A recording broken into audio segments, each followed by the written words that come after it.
Hello dear students, welcome to Kataria pharmacy. So students, कैसे हैं आप सब? आई होप सभी ठीक होंगे, सभी की स्टडी अच्छी चली होगी। तो स्टूडेंट्स, हम स्टडी कर रहे थे B pharma second semester pathophysiology. इसकी हमारी यूनिट 4 चल रही थी। तो यूनिट 4 का हमारा आज का 7th लेक्चर होने वाला है। इस लेक्चर के अंदर हम स्टडी करेंगे, एक डिजीज रह गई थी हमारी जॉइंट हैं और उनकी जो डिजीज है उनकी। तो जो थर्ड डिजीज है हमारी वो होने वाली है गाउट। इससे पहले 2 डिजीज ऑलरेडी हम स्टडी कर चुके हैं, और रूमेटॉइड आर्थराइटिस एंड ओस्टियोपोरोसिस। अगर वो वीडियोस नहीं देखे हैं तो वीडियो के डिस्क्रिप्शन में जाइए, आपको कंप्लीट प्लेलिस्ट का लिंक आपको मिल जाएगा, वहां जाके आप देख सकते हैं।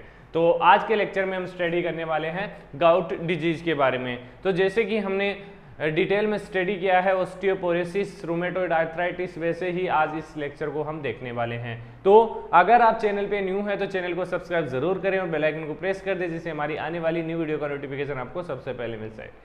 तो स्टार्ट करते हैं। सबसे पहले जान लेते हैं गाउट क्या होता है। गाउट एक ऐसी डिजीज है जिसके अंदर बेसिकली जो जॉइंट्स होते हैं उनके अंदर स्वेलिंग आ जाती है, या फिर रेडनेस हो जाती है, या फिर उसके अंदर पेन होगा।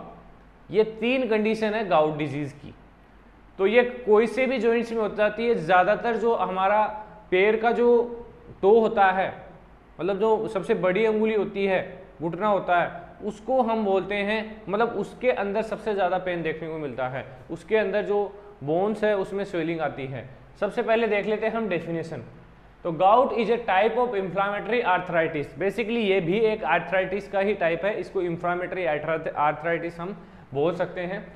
कोज by the accumulation of uric acid crystal. क्यों कोज हो रहा है? क्योंकि जो यूरिक एसिड के क्रिस्टल हैं वो हमारे जॉइंट्स में, बोन्स में जमा हो रहे हैं, जिस कारण से गाउट डिजीज हो रही है। तो सबसे मेन जो कारण होने वाला है गाउट डिजीज का वो है यूरिक एसिड क्रिस्टल्स। तो accumulation of uric acid crystal in the joint leading to sudden and severe pain. क्या होगा? सडन एंड सीवियर पेन होगा, रेडनेस होगी और स्वेलिंग होगी। ये 3 कंडीशंस देखने को मिलेगी यूरिक एसिड के लेवल को बढ़ने से। तो समझ में आ गया गाउट क्या होता है। इंफ्लामेटरी आर्थराइटिस भी इसको बोल सकते हैं। क्यों होता है? क्योंकि बॉडी के अंदर, जॉइंट्स के अंदर यूरिक एसिड का लेवल बढ़ जाता है, जिस कारण से रेडनेस, स्वेलिंग देखने को मिलती है सडन। बात करते हैं कोजेस की। तो सबसे पहले देखिए कोज है इसका high uric acid level.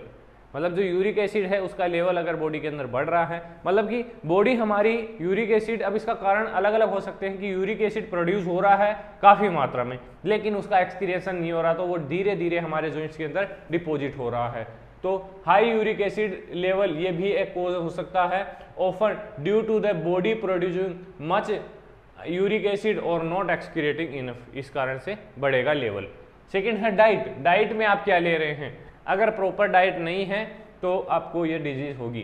Food high in purines, जैसे कि ऐसे फूड्स ले रहे हैं जिनके अंदर प्यूरिन्स की मात्रा ज़्यादा है, जैसे कि रेड मीट है, सेल फिश है, can increase uric acid level. ये इनडायरेक्टली यूरिक एसिड लेवल को बढ़ाएंगी।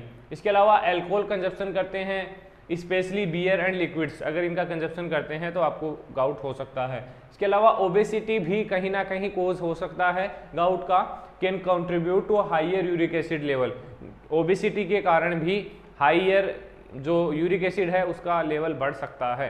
तो these are some causes of gout disease. बात करेंगे सिम्टम्स की। तो सबसे पहले सडन पेन होगा। जब यूरिक एसिड लेवल बढ़ेगा तो सडन पेन होगा। Typically start in one joint. Basically start होगा कहाँ से? One joint, often the big toe.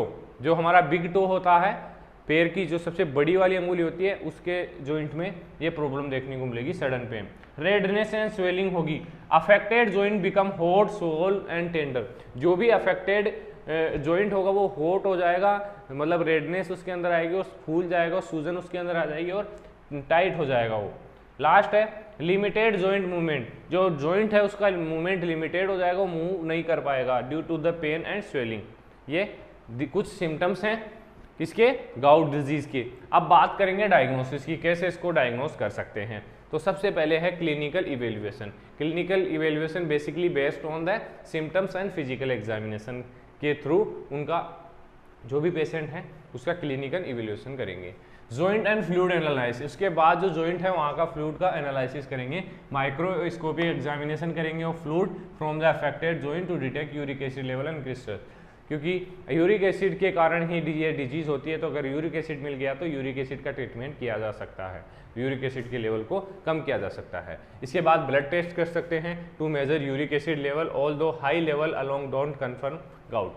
अगर हाई लेवल नहीं है तो कन्फर्म गाउट नहीं है, क्योंकि सबसे ज़्यादा जो मेन कारण होता है गाउट डिजीज़ का होता है यूरिक एसिड का बढ़ना।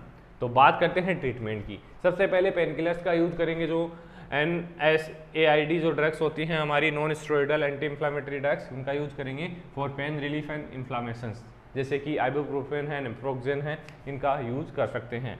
इसके अलावा कोलचिचिन का यूज़ करेंगे, कोलचिचिन जो रिड्यूस करेगी इन्फ्लामेशन का, ये मेडिसिन है जो बेसिकली इन्फ्लामेशन को रिड्यूस करने के लिए यूज़ में ली जाती है। इसके अलावा स्टेरॉइड्स का भी यूज़ करेंगे इन सीवियर केस, ऐसे नॉर्मल केस में यूज़ नहीं करना है, सीवियर केस में स्टेरॉइड का यूज़ करना है। यूरेट लोअरिंग थेरेपी, अब जो यूरिक एसिड है उसको भी तो लो करना है, तो इसकी थेरेपी होगी long term treatment of lowering uric acid, जैसे ड्रग दी जाएगी एलोप्यूरिनोल, फेब्यूक्सोस्टेट, जो बेसिकली यूरिक एसिड के लेवल को कम करेगी बॉडी के अंदर। तो these are the treatment of gout disease.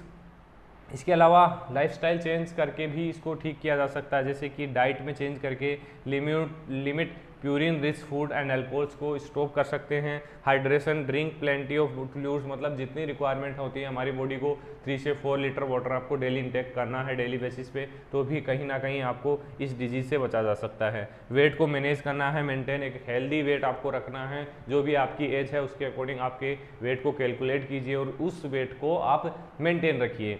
तो क्योंकि वेट मेंटेन रहेगा, ओबेसिटी नहीं होगी तो यूरिक एसिड लेवल नहीं बढ़ेगा, यूरिक एसिड नहीं बढ़ेगा तो आपको जो गाउट डिजीज है वो नहीं होगी। इसके साथ साथ देखिए लाइफस्टाइल का एक फ़ायदा है कि ये एक डिजीज़ में नहीं 100 डिजीज़ में काम आता है। आपको कहीं ना कहीं कोई भी डिजीज़ हो रही है आपकी बॉडी में, वो आपको लाइफस्टाइल अगर आपने चेंज कर दी तो आपको कहीं ना कहीं कोई ना कोई डिजीज़, मतलब बिल्कुल भी नहीं होगी, कोई भी डिजीज़ होने के चांसेस ही नहीं है।